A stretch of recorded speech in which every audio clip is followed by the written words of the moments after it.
जय श्री कृष्णा। राधे राधे। जय हो श्री लक्ष्मी नारायण भगवान की जय। आप सभी को ज्येष्ठ मास के शुक्ल पक्ष की निर्जला एकादशी की ढेरों शुभकामनाएं। ईश्वर करे आपको आपकी एकादशी का संपूर्ण फल प्राप्त हो। इसी शुभकामना को ध्यान में रखते हुए आज मैं आपके लिए निर्जला एकादशी की 5 कहानियां लेकर आई हूँ। आइए पहली कहानी सुनते हैं। एक बार एक गांव में एक सास और बहू थी। बेटा परदेश कमाने गया हुआ था। दोनों सासू बहू अकेली रहती थी। वे दोनों बड़े ही प्रेम भाव से रहती थी। उनमें कभी भी काम को लेकर लड़ाई झगड़ा नहीं होता था। दलना, खांडना, पीसना, सिलना सभी काम ऐसे मिलजुल कर करती थी मानो कोई माँ बेटी ही हो। उनके बीच के स्नेह को देखकर सभी अड़ोसी पड़ोसी रिश्तेदार भी अचंभा करते थे। तब एक दिन सास ने बहू से पूछा कि बहू, तुमने आज भोजन क्यों नहीं खाया? तो बहू ने कहा कि सासू माँ, आज मेरा निर्जला एकादशी का उपवास है। तो सास बोली कि बहू, यह निर्जला एकादशी क्या होती है? तो बहू बोली कि सासू माँ, निर्जला एकादशी का उपवास करने से घर में धन धान्य की वृद्धि होती है, जन्मों के पाप धुल जाते हैं, पति की उम्र लंबी होती है, अटल सुहाग मिलता है, पुत्र की प्राप्ति होती है, कुंवारों के शीघ्र विवाह होते हैं, बिछड़ों का मिलन होता है और सासू माँ इस व्रत को बिना अन्न जल के किया जाता है।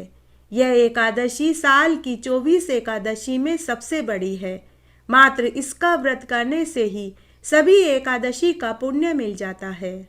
तो सासू बोली कि बहू, तुम इस व्रत को जरूर करो। मेरी तो उम्र हो गई है, मैं बिना अन्न जल के नहीं रह सकती।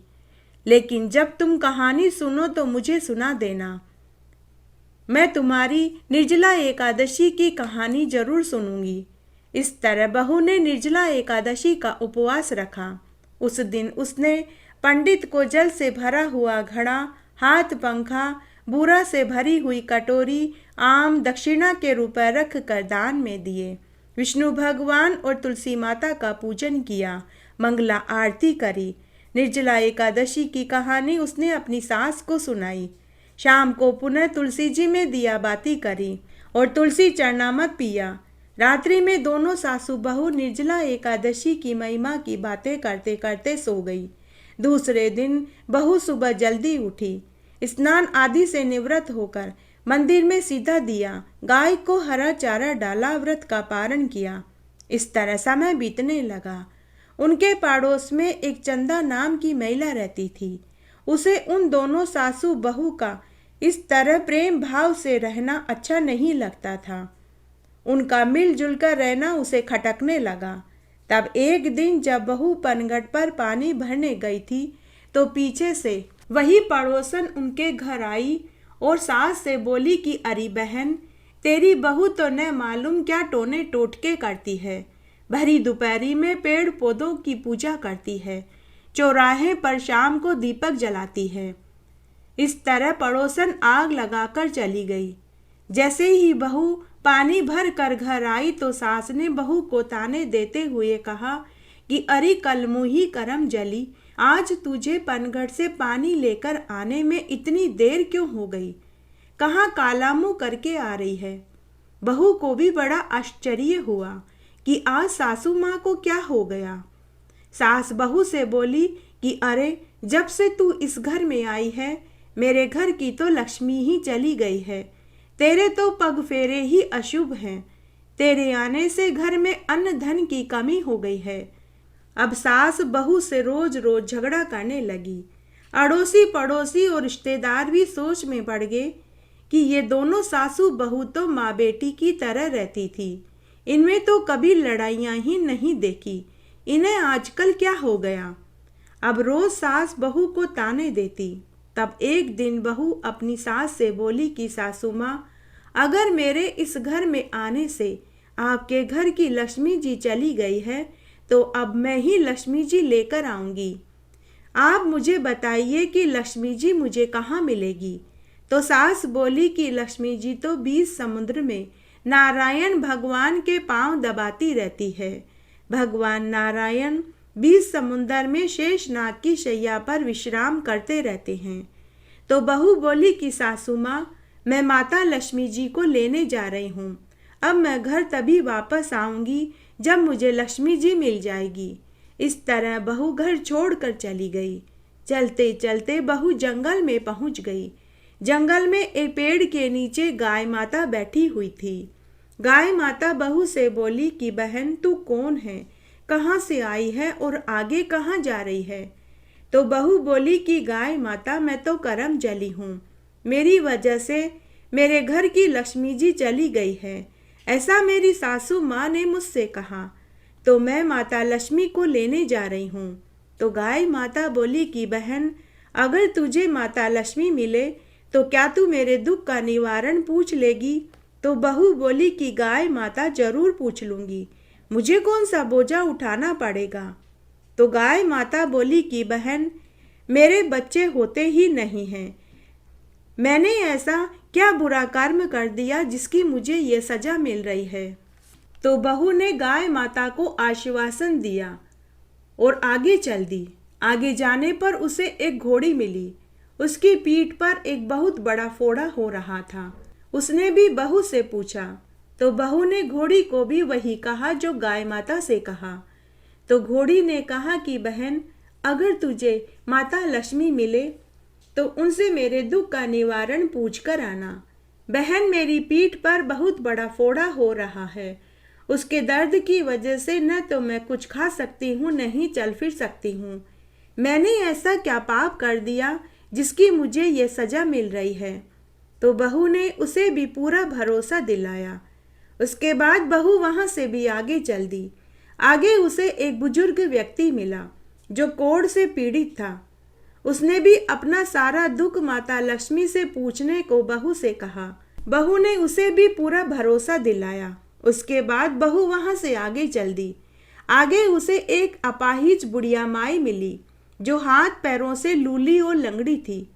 उसने भी बहू से कहा कि बेटी, अगर तुझे माता लक्ष्मी मिले तो मेरे दुख का निवारण भी पूछ कर आना।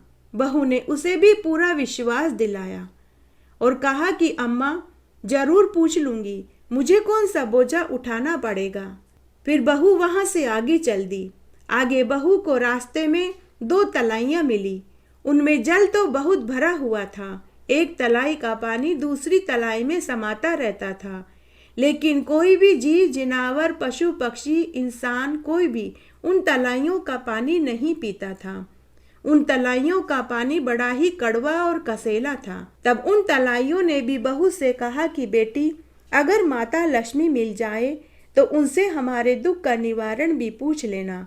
उनसे पूछना कि हमने ऐसा क्या पाप कर डाला जिसकी हमें यह सजा मिल रही है कि कोई भी हमारी तलाई का पानी नहीं पीता। तो बहू बोली कि जरूर पूछ लूँगी, मुझे कौन सा सिर पर बोझा उठाना है। इस तरह बहू सबको आश्वासन देती हुई आगे चल दी। चलते चलते वह घने वन में पहुंच गई। इस तरह उसे भूखे प्यासे 2 दिन निकल गए। आगे उसे एक पीपल का पेड़ मिला। उस पीपल के पेड़ के नीचे एक साधु बैठा हुआ था। उस साधु ने बहू से पूछा कि बेटी, तुम कौन हो, कहाँ से आई हो और आगे घने वन में कहाँ जा रही हो। तो बहू ने साधु को भी पूरी सच्चाई बताई। तो साधु बोला, बेटी, आगे तो घना जंगल है, तुझे जंगली जीव जिनावर खा जाएंगे। तो बहू बोली कि हे साधु महाराज, मेरी सास ने कहा था कि घने जंगल के बाद ही समुंदर आएगा, वहीं पर नारायण भगवान शेषनाग की शैया पर लेटे होंगे और माता लक्ष्मी उनके पांव दबा रही होगी। इस तरह बहू भूखी प्यासी घने जंगल में आगे चल दी। तभी वह एक बड़े पत्थर से टकराकर गिर पड़ी और बेहोश हो गई। ऊपर बैकुंठ में बैठी माता लक्ष्मी यह सब कुछ देख रही थी। माता लक्ष्मी नारायण भगवान से बोली कि हे प्रभु, आपकी एक भक्त है, वह हमसे मिलने के कारण उसने घर बार छोड़ दिया है, घने वन में पहुंच गई है। अब आपको ही उसका दुख दर्द दूर करना पड़ेगा। तो भगवान नारायण बोले कि हे प्रिय, इसके जैसे तो मेरे करोड़ों भक्त हैं, मैं किस किस के दुखों का निवारण करता रहूंगा। तो माता लक्ष्मी बोली कि हे प्रभु, इसने निर्जला एकादशी का उपवास बिना अन्न जल के किया था। इसने हमारे ऊपर भरोसा करके ही घर बार छोड़ा है, अतः हमें इसका भरोसा नहीं तोड़ना चाहिए। अगर ये घने वन में इसी तरह बेहोश पड़ी रही तो कोई जंगली जीव जिनावर इसे खा जाएगा या फिर सांप बिच्छू ही इसे डस लेंगे। अतः अगर आज हमने हमारे भक्त के सत्य का मान नहीं रखा तो कलयुग में हमें कौन पूजेगा। तो भगवान नारायण को माता लक्ष्मी की बात माननी ही पड़ी। माता लक्ष्मी व नारायण भगवान ने एक वृद्ध स्त्री पुरुष का वेश धरा और वहीं पहुंच गए जहां बहू बेहोश पड़ी थी।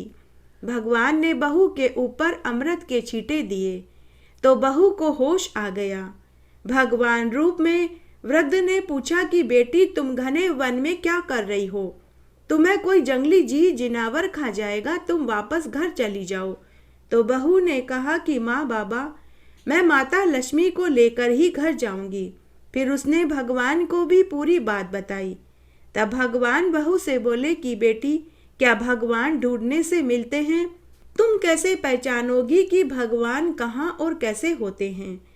तो बहू बोली कि बाबा, मेरी सासू माँ ने मुझसे कहा था कि भगवान नारायण बीच समुंदर में शेषनाग की शैया पर लेटे रहते हैं और माता लक्ष्मी उनके पांव दबाती रहती है। बहू का जवाब सुनकर नारायण भगवान और माता लक्ष्मी मंद मंद मुस्कुराने लगे। तभी उन्होंने बहू को साक्षात दर्शन दिए। भगवान को साक्षात देखकर बहू उनके चरणों में गिर पड़ी और बहू बोली कि हे माता लक्ष्मी, आप मेरे साथ मेरे घर चलिए, मैं आपको लेने आई हूँ। तो माता लक्ष्मी बोली कि बेटी, तू घर वापस जा। मैंने तेरे घर में स्थायी वास तभी बना लिया था जिस दिन तूने निर्जला एकादशी का निराहार उपवास रखा था। जहाँ नारायण रहते हैं मैं वहीं रहती हूँ। तब भगवान बोले कि बेटी जा, तेरे सारे दुख दर्द अब दूर हो जाएंगे। तेरा घर सुंदर महल में बदल जाएगा। घर में अन्न धन के भंडार हो जाएंगे। तुझे 2 पुत्र होंगे और तेरा पति खूब धन कमा करके बहुत जल्दी घर लौट आएगा और तुझे तेरी सास सोने के पलने में झूला झूलती हुई मिलेगी। तब बहू ने रास्ते में मिले सभी दुखी जनों के दुखों का निवारण पूछा। तब भगवान ने कहा कि बेटी, वह गाय अपने पूर्व जन्म के कर्मों का दुख भोग रही है।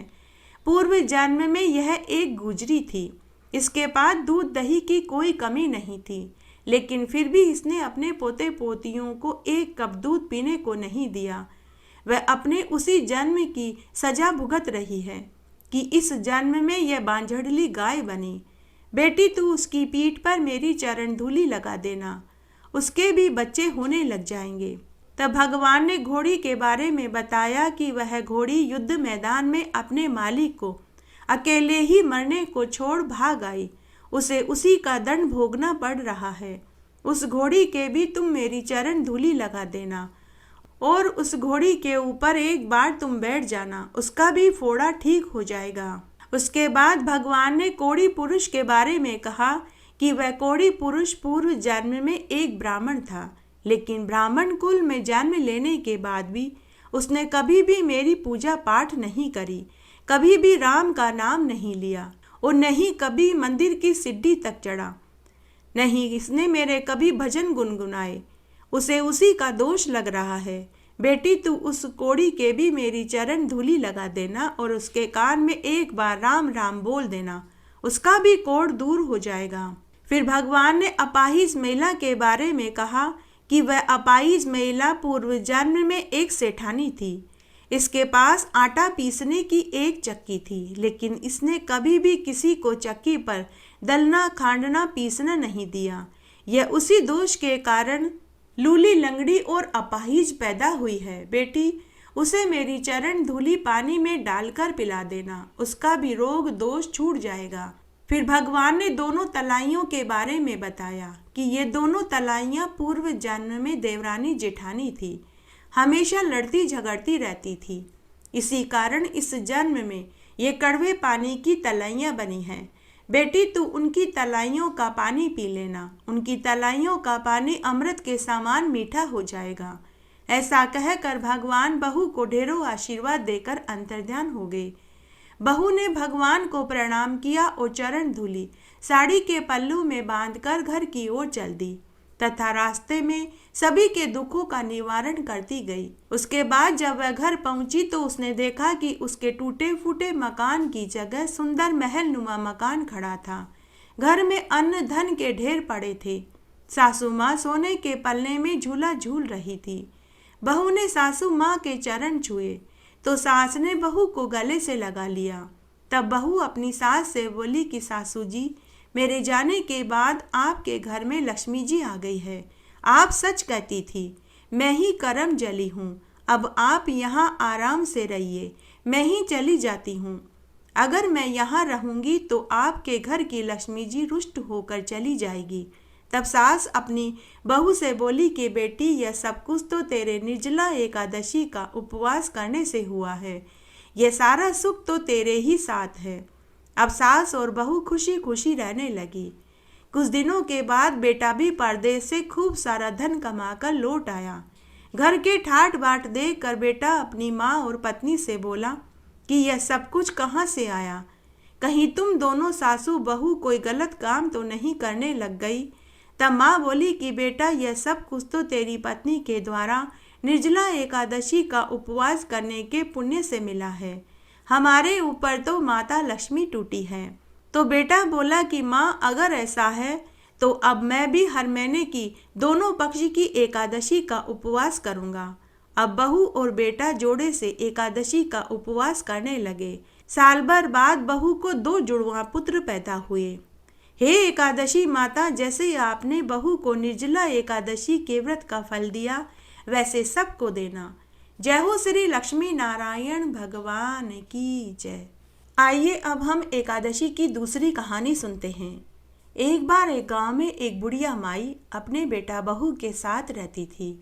बुढ़िया माई हर एकादशी का उपवास रखती थी। तब एक बार जब निर्जला एकादशी का दिन आया तो बुढ़िया माई ने अपने बेटा बहू से कहा कि मैं निर्जला एकादशी का उपवास रखूंगी। तो बेटा बहू अपनी माँ से बोले कि माँ, आपने हर एकादशी का उपवास रखा, पूरी उम्र आपको उपवास रखते हो गया, आपने एकादशी के व्रत का उद्यापन भी कर दिया, परंतु हमें क्या मिला? तो बुढ़िया माई बोली कि बेटा, भगवान ने हमें आज तक कोई दुख नहीं दिया। रोज हम अच्छा खाते हैं, अच्छा पहनते हैं, मेरे 2 सुंदर पोते हैं, सब अच्छा ही तो है, और हमें क्या चाहिए? तब बेटा बोला, माँ क्या अच्छा है? ना तो मुझे कोई अच्छी नौकरी मिली, ना मैं तेरे पोतों को 1 कप दूध पिला पाया, ना ही तेरी बहू के पास 2 जोड़ी साड़ी के अलावा तीसरी कोई साड़ी है, और ना ही मैंने तेरा कोई अच्छे डॉक्टर से इलाज करा पाया। जब से पैदा हुआ हूँ तब से हम टूटे फूटे 2 कमरों के मकान में रह रहे हैं। आज तक मैं मकान की मरम्मत तक नहीं करा पाया।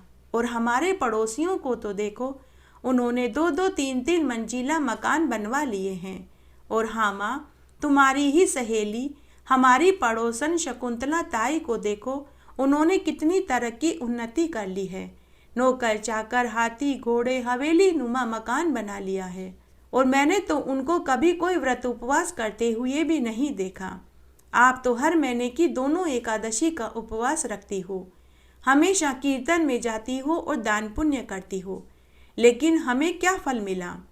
उस दिन बुढ़िया माई अपने बेटा बहू की बात सुनकर दुखी हो गई। उस दिन उसका निर्जला एकादशी का उपवास था। जब बेटा काम पर चला गया, बहू चौके में व्यस्त हो गई, पोते स्कूल चले गए, तो बुढ़िया माई भगवान से मिलने का इरादा करके चुपचाप घर से निकल गई। चलते चलते बुढ़िया माई गांव के बाहर जंगल में पहुंच गई। जंगल में बुढ़िया माई को एक गाय दिखाई दी। उसके बच्चा होने वाला था। वह प्रसव से तड़प रही थी। कोई भी गाय के पास नहीं था। गाय बुढ़िया माई से बोली कि अरे बुढ़िया माई, तू इस घने जंगल में कहाँ जा रही है? बुढ़िया माई ने कहा कि गाय माता, मेरे बेटा बहू ने आज मुझे ताने दिए। उन्होंने कहा कि मैंने हर एकादशी के उपवास करे, व्रत करे, दान पुण्य करे, लेकिन फिर भी हमें भगवान ने एकादशी के व्रत का फल नहीं दिया। इसीलिए मैं भगवान से मिलकर पूछूंगी कि मुझे एकादशी के व्रत का फल कब मिलेगा। क्या मेरे व्रत उपवास में कोई त्रुटि रह गई है जो मुझे अभी तक एकादशी के व्रत का फल नहीं मिला। तब गाय माता बुढ़िया माई से बोली कि अरे अम्मा, अगर तुझे भगवान मिल जाए तो मेरे दुख का निवारण भी पूछ लेना। मैं 2 दिन से प्रसव के लिए तड़प रही हूँ, लेकिन अभी तक भी मेरे बच्चा नहीं हो रहा है। मुझे बहुत प्रसव पीड़ा झेलनी पड़ रही है। तब बुढ़िया माई ने कहा कि जरूर पूछ लूँगी। उसके बाद बुढ़िया माई आगे चल दी। आगे जाने पर बुढ़िया माई को एक नाग मिला जो खुद की ही कैंचुली में फंसा जा रहा था। वह जितना कैंचुली से निकलना चाहता उतना ही वह कैंचुली में फंसता जा रहा था। जैसे ही उसने बुढ़िया माई को देखा तो वह नाग बुढ़िया माई से बोला कि अरे बुढ़िया माई, इतनी जल्दी जल्दी में कहाँ जा रही है। बुढ़िया ने कहा कि हे नाग देवता, मैं भगवान से मिलने जा रही हूँ ताकि अपने दुखों का निवारण पूछ सकूं। तो नाग देवता बोले कि अरे माई, जब भगवान तुझे मिल जाए तो मेरे दुख का निवारण भी पूछ लेना।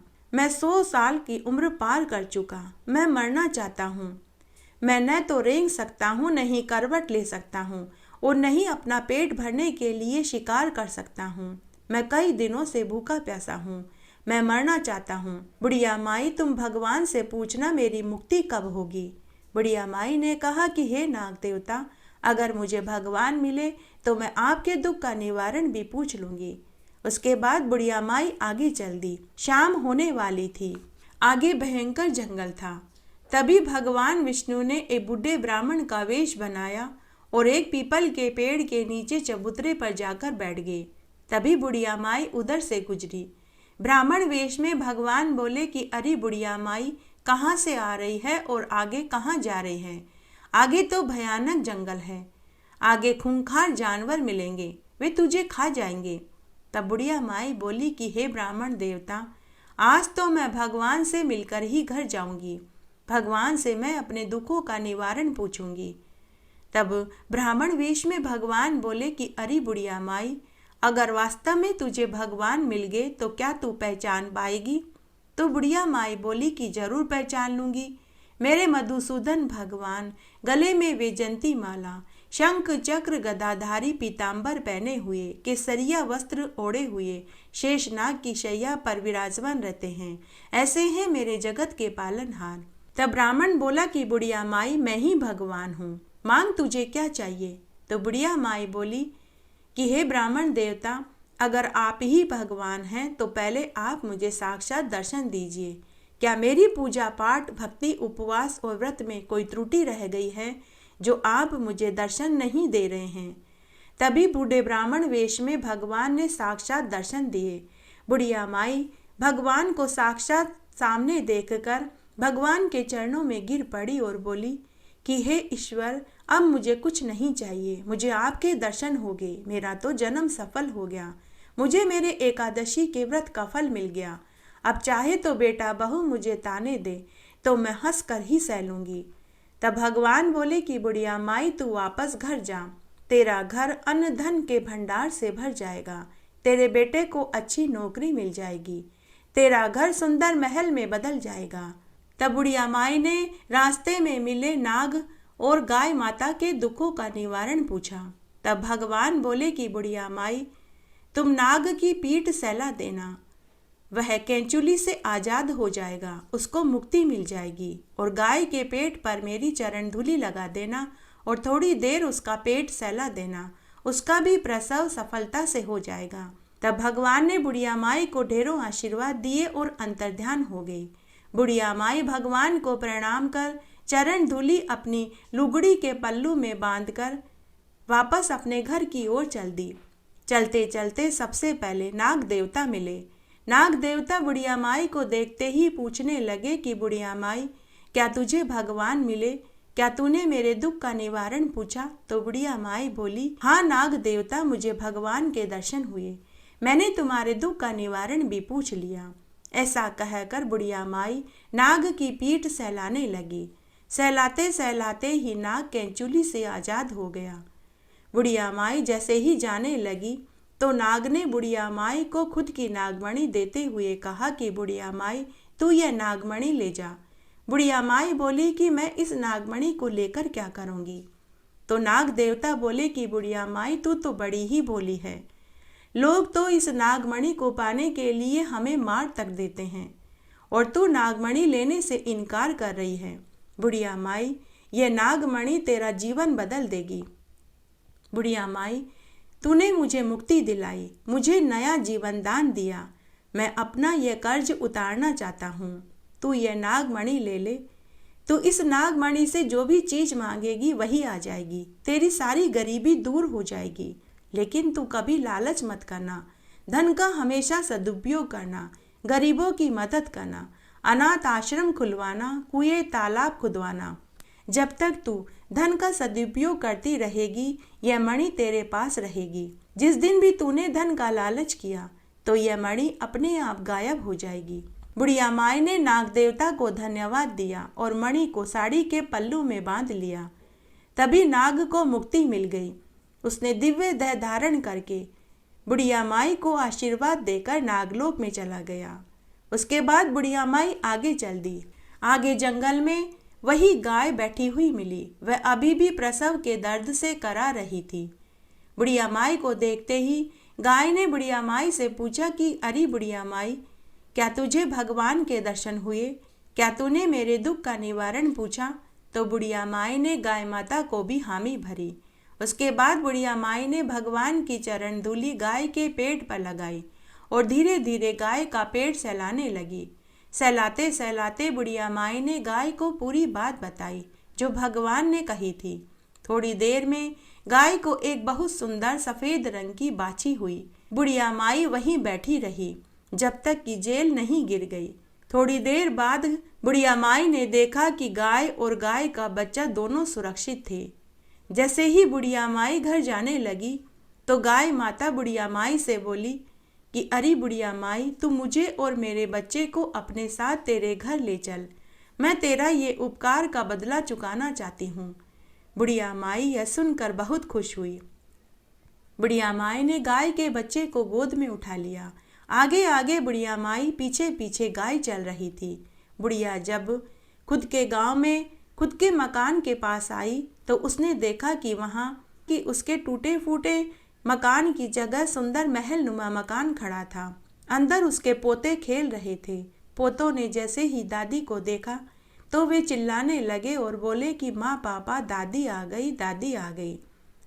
ऐसा सुनते ही बेटा बहू भाग कर घर से बाहर आए और माँ के चरणों में गिर पड़े और अपने कड़वे वचन की क्षमा मांगने लगे। बेटे ने अपनी माँ से कहा कि माँ, मुझे बहुत अच्छी सरकारी नौकरी मिल गई। हमारा घर सुंदर महल में बदल गया।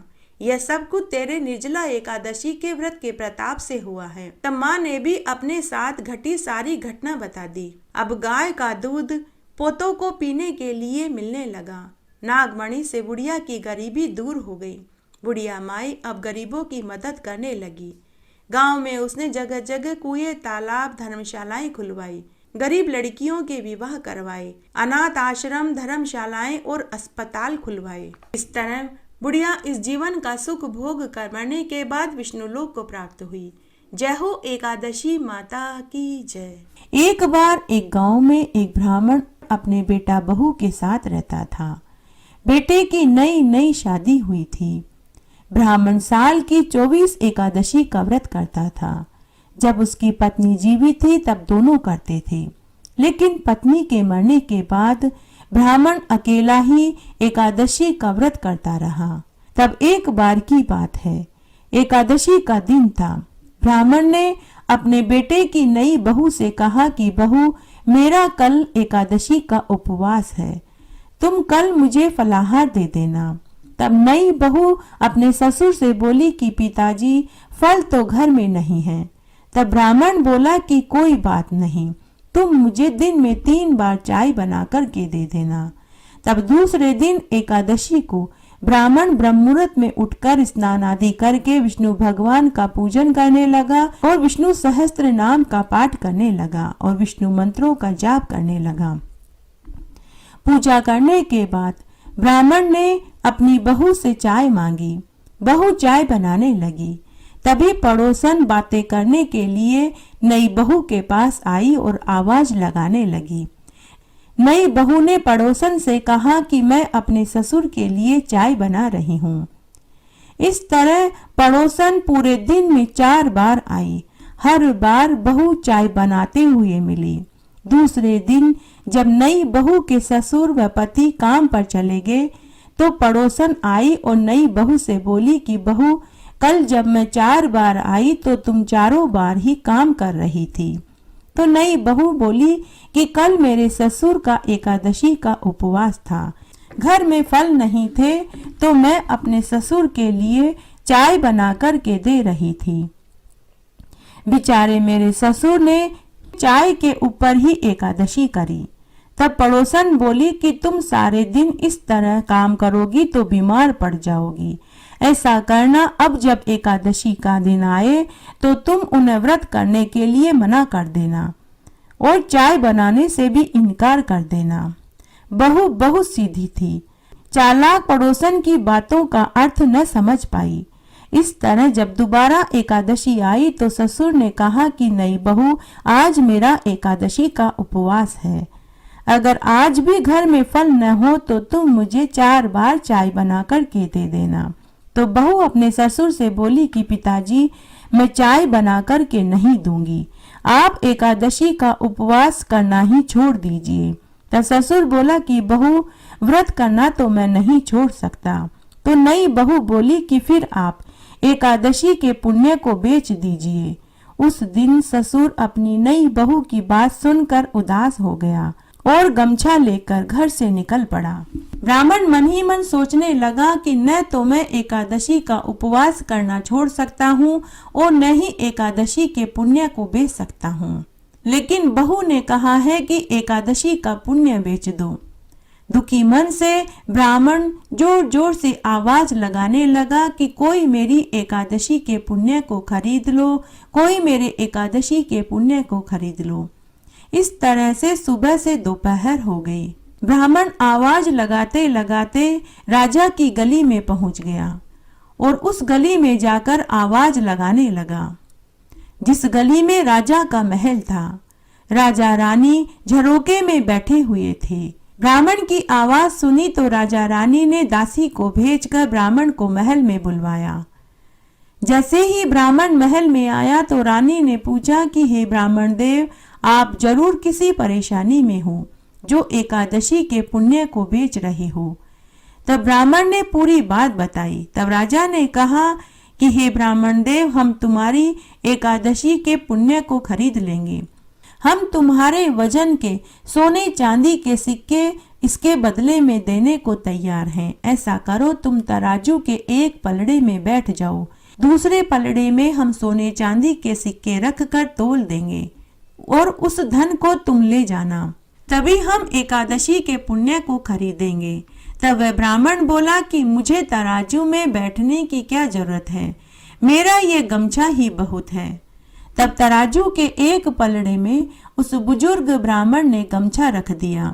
तब दूसरे पलड़े में राजा रानी के आदेश से उनके सेवक चांदी और सोने के सिक्के रखने लगे, लेकिन गमछे वाला पलड़ा तस से मस भी नहीं हुआ। राजा ने अपनी पूरी दौलत पलड़े में रख दी, लेकिन गमछे वाला पलड़ा हिला तक नहीं। तब यह खबर पूरी नगरी में आग की तरह फैल गई। सभी दरबारी, मंत्री, पूरे गांव वाले यह दृश्य देखने के लिए राजा के महल में उमड़ पड़े। जब उस ब्राह्मण की बेटे की बहू को पता चला तो वह भी महल में पहुंची। महल में पहुंचकर जब उसने यह दृश्य देखा तो उसका माथा ठनका। उसने झट से अपने ससुर का गमछा पलड़े में से उठा लिया और अपने ससुर से माफी मांगने लगी और वह बोली कि पिताजी, मुझे माफ कर दीजिए, मैं पड़ोसन की सिखाई सीख में आ गई। भला एकादशी की भी कोई कीमत होती है। जब ब्राह्मण के बेटे की बहू की बात राजा रानी ने सुनी तो राजा रानी ने भी ब्राह्मण से माफी मांगी, साथ ही ग्यारस माता से भी माफी मांगी। उसके बाद राजा रानी ने ब्राह्मण को बहुत सा धन देकर विदा कर दिया। उसके बाद राजा रानी ने पूरी नगरी में ये ढिंडोरा पिटवा दिया कि सभी को एकादशी का उपवास रखना चाहिए।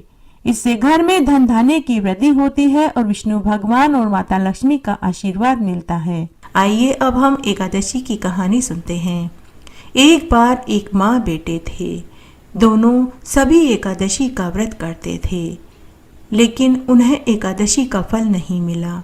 तब एक दिन बेटे ने अपनी माँ से कहा कि माँ, आप तो कहती थी कि एकादशी का व्रत करने से भगवान विष्णु मनचाही इच्छा पूरी करते हैं, लेकिन माँ, हमने तो सभी 26 एकादशी का व्रत किया और उद्यापन भी कर दिया, लेकिन हमें अभी तक फल क्यों नहीं मिला। तो माँ ने कहा कि बेटा, एक न एक दिन फल भी मिल जाएगा। लेकिन बेटे ने कहा कि माँ, मैं भगवान से मिलने के लिए जा रहा हूँ।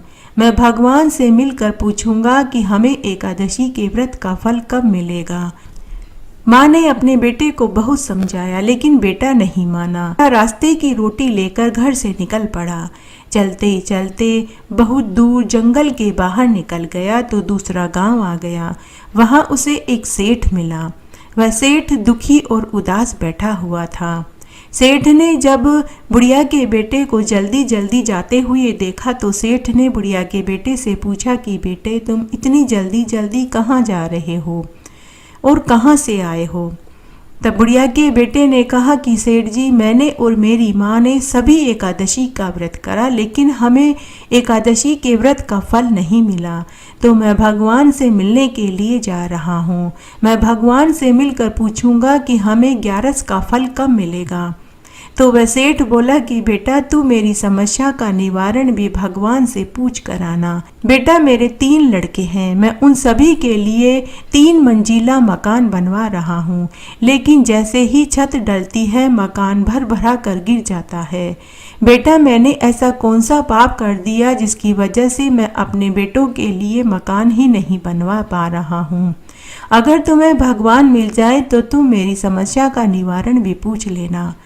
बुढ़िया के बेटे ने कहा कि सेठ जी, जरूर पूछ लूँगा। उसके बाद बुढ़िया का बेटा आगे चल दिया। आगे जब गया तो एक घने जंगल में उसे एक सांप मिला जिसकी पूंछ में आग लगी हुई थी। बुढ़िया के बेटे ने झट से मिट्टी डालकर सांप की पूंछ में से आग बुझा दी। आग बुझते ही सर्प क्रोधित हो गया और फन फैला करके बैठ गया और बुढ़िया के बेटे से बोला कि अरे, अब मैं तुझे खाऊंगा। लड़का बोला कि भलाई का जमाना ही नहीं है। मैंने तो तुम्हारी पूंछ में से आग बुझाई है और तुम मुझे ही खाना चाहते हो। तो सर्प बोला कि मैं 100 साल का बुजुर्ग बूढ़ा बीमार सर्प हूँ। मैं रेंग भी नहीं सकता, नहीं मैं अपना पेट भरने के लिए शिकार कर सकता हूँ। मैं खुद ही मरने के लिए जा रहा था ताकि मुझे मुक्ति मिल सके, लेकिन तुमने मुझे बचा करके अच्छा नहीं किया। तब बुढ़िया के बेटे ने कहा कि हे सर्प देवता, मैं भगवान से मिलने के लिए जा रहा हूँ। जब मैं भगवान से मिलकर वापस आ जाऊं तो तुम मुझे खा जाना। तब सर्प ने कहा कि अगर तुम भगवान से मिलने के लिए जा रहे हो तो मेरे दुख का निवारण भी पूछ कर आना। तुम भगवान से पूछना कि मेरी मृत्यु कब होगी, मुझे कब मुक्ति मिलेगी। तब बुढ़िया के बेटे ने सर्प से कहा कि हे सर्प देवता, मैं आपके दुख का निवारण भी भगवान से पूछ लूँगा। उसके बाद बुढ़िया का बेटा आगे चल दिया। आगे जाने पर उसे एक विशाल नदी मिली। जैसे ही बुढ़िया का बेटा नदी पार करने के लिए नदी में छलांग लगाया और नदी में तैरने लगा, तभी एक मगरमच्छ ने उसकी टांग पकड़ ली और मगरमच्छ बोला कि मैं तुझे खाऊंगा। बुढ़िया के बेटे ने कहा कि हे मगरमच्छ भाई, आप मुझे मत खाइए, मैं भगवान से मिलने के लिए जा रहा हूँ। जब मैं भगवान से मिलकर आ जाऊँ तो तुम मुझे खा जाना। तब मगरमच्छ ने कहा कि मैं तुझे एक शर्त पर छोड़ सकता हूँ। अगर तुम मेरे दुख का निवारण भगवान से पूछ कर आओ तो मैं तुझे नहीं खाऊंगा। बुढ़िया के बेटे ने कहा कि अगर मुझे भगवान मिल गए तो मैं तुम्हारे दुख का निवारण भी पूछ लूँगा। तब मगरमच्छ ने कहा कि मैं जल में रहता हूँ, जल में खाता हूँ, फिर भी मेरा गला हमेशा जलता रहता है। मेरे गले में हमेशा जलन रहती है, मेरी प्यास कभी नहीं मिटती। तब बुढ़िया का बेटा बोला कि मैं भगवान से आपके दुख का निवारण भी पूछ लूँगा। इस तरह वह आगे चल दिया। चलते चलते एक नीम के पेड़ के नीचे बुढ़िया के बेटे को एक ब्राह्मण बैठा हुआ मिला। वह ब्राह्मण बुढ़िया के बेटे से बोला कि अरे भाई, तू कहाँ से आया है और अब तू कहाँ जा रहा है। बुढ़िया का बेटा बोला, हे ब्राह्मण देवता, मैं भगवान विष्णु से मिलने के लिए जा रहा हूँ। मैं उनसे मिलकर पूछूंगा कि मैंने और मेरी माँ ने सभी 26 एकादशी का व्रत किया और उद्यापन किया, लेकिन हमें एकादशी के व्रत का फल अभी तक नहीं मिला। हमें एकादशी के व्रत का फल कब मिलेगा? मैं यही भगवान से मिलकर पूछने के लिए जा रहा हूँ। तब वह ब्राह्मण बोला कि अरे, तू भगवान को कैसे पहचानेगा? तब वह लड़का बोला कि मैं उन्हें जरूर पहचान लूंगा। तभी वह ब्राह्मण भगवान विष्णु के साक्षात रूप में प्रकट हो गए। बुढ़िया का बेटा भगवान के चरणों में गिर पड़ा और भगवान के चरण पकड़कर रोने लगा और बोला कि हे भगवान, मैंने और मेरी माँ ने सभी एकादशी का व्रत किया और उद्यापन भी कर दिया, लेकिन हमें एकादशी के व्रत का फल अभी तक क्यों नहीं मिला? क्या हमारे व्रत में और उद्यापन में कोई त्रुटि रह गई है? कृपा करके आप हमें बताइए। तब भगवान बोले कि हे पुत्र, तू वापस घर जा। तेरी काकी के एक कन्या पैदा होगी, तू उससे पूछना, वही तुझे बताएगी कि तुझे एकादशी के व्रत का फल कब मिलेगा। तब बुढ़िया के बेटे ने रास्ते में जो दुखी लोग मिले थे उनके दुख का निवारण पूछा। तब भगवान ने कहा कि मगरमच्छ पूर्व जन्म में एक ज्ञानी विद्वान पंडित था, लेकिन उसने अपना ज्ञान, अपनी विद्या बांटी नहीं, इसीलिए उसके गले में जलन हो रही है। वह अपने पूर्व जन्म के पाप का फल भोग रहा है। ऐसा करना, तू उसका ज्ञान सुन लेना, उसके गले की जलन खत्म हो जाएगी और उसको मुक्ति मिल जाएगी। फिर भगवान ने सांप के दुख का निवारण बताया कि सांप पिछले जन्म में एक राजा था। उसके पास 4 घड़े सोने की अशर्फियां थी, लेकिन उसने वो खजाना न तो किसी को दान किया, न ही उसे किसी पुण्य काम में लगाया। इसीलिए उस सर्प का पेट उन 4 घड़ों के खजानों पर घिसटता रहता है। ऐसा करना, तू उससे कहना वो अपना खजाना गरीबों में दान कर दे। उसी क्षण उसकी मृत्यु हो जाएगी और उसको मुक्ति मिल जाएगी। भगवान ने सेठ के दुख का निवारण बताया कि यह सेठ भी अपने पाप कर्म का दोष भोग रहा है। इस सेठ का एक छोटा भाई है और उसके एक जवान लड़की है और सेठ के 3 लड़के हैं। सेठ के पास धन दौलत की कोई कमी नहीं है, जबकि उसके छोटे भाई के पास लड़की का ब्याह करने के लिए पैसे नहीं हैं।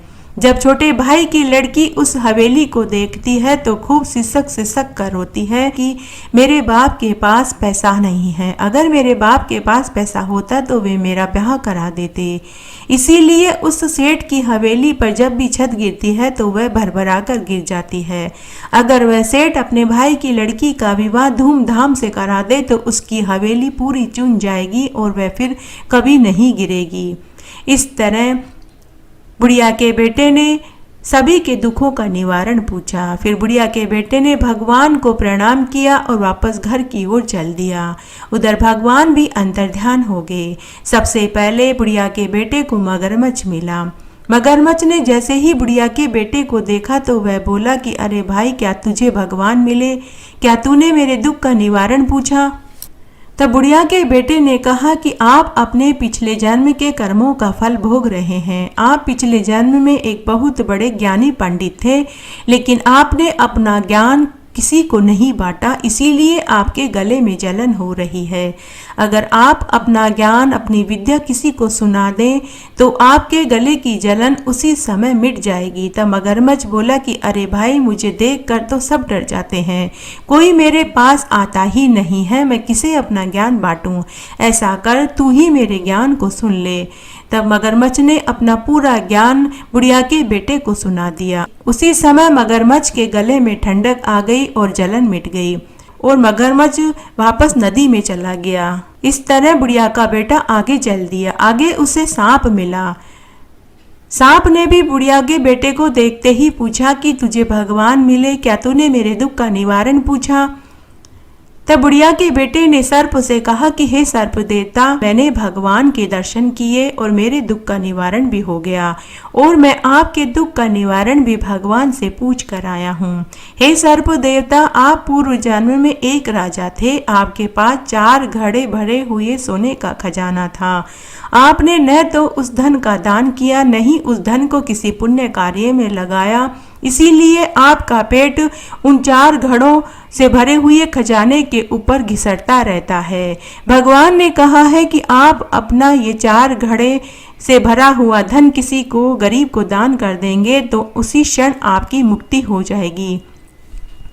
तब सांप भी वही बोला जो मगरमच्छ बोला। सांप ने कहा कि अरे भाई, मुझे देखकर कोई मेरे पास आता ही नहीं है, सब मुझसे डर कर भाग जाते हैं। ऐसा करो, इस खजाने को तुम ही ले लो। तब सर्प देवता ने उस खजाने को बुढ़िया के बेटे को सौंप दिया। उसी क्षण सांप की भी मृत्यु हो गई और उसे मुक्ति मिल गई। बुढ़िया का बेटा ज्ञान और धन लेकर आगे चल दिया। आगे जाने पर उसे वही सेठ मिला। सेठ ने भी बुढ़िया के बेटे से पूछा कि अरे भाई, क्या तुझे भगवान मिले? क्या तूने मेरे दुख का निवारण पूछा? तब बुढ़िया के बेटे ने सेठ से कहा कि सेठ जी, मुझे भगवान के दर्शन हुए और मैं आपके दुख का निवारण भी पूछ कर आया हूँ। भगवान ने कहा है कि आपका एक छोटा भाई है और उसकी एक जवान कुंवारी लड़की है। आप अपने छोटे भाई की लड़की का विवाह धूमधाम से करवा दीजिए। जिस दिन आपने अपने छोटे भाई की लड़की का विवाह धूमधाम से करवा देंगे, उसी क्षण आपका महल भी चुन जाएगा और इसकी छत फिर कभी नहीं गिरेगी। सेठ बोला कि अरे भाई, अब मैं अपने भाई की लड़की के लिए लड़का कहाँ ढूंढने जाऊं? ऐसा करो, तुम ही मेरे भाई की लड़की से शादी कर लो। फिर सेठ ने खूब दान दहेज देकर अपनी भतीजी की शादी बुढ़िया के बेटे से करा दी और उसे खूब सारा दान दहेज भी दिया। बुढ़िया का बेटा ज्ञान, धन, दौलत, गड़ा खजाना और पत्नी को लेकर अपने घर की ओर चल दिया।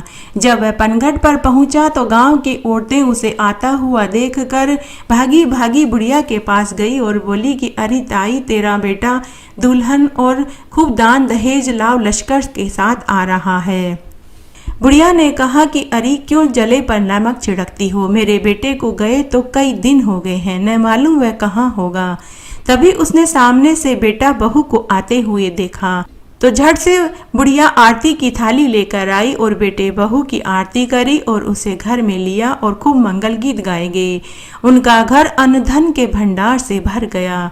थोड़ी देर बाद बेटा अपनी माँ से बोला कि माँ, काकी के लड़की हुई है ना? माँ ने कहा कि बेटा, तुझे कैसे मालूम हुआ?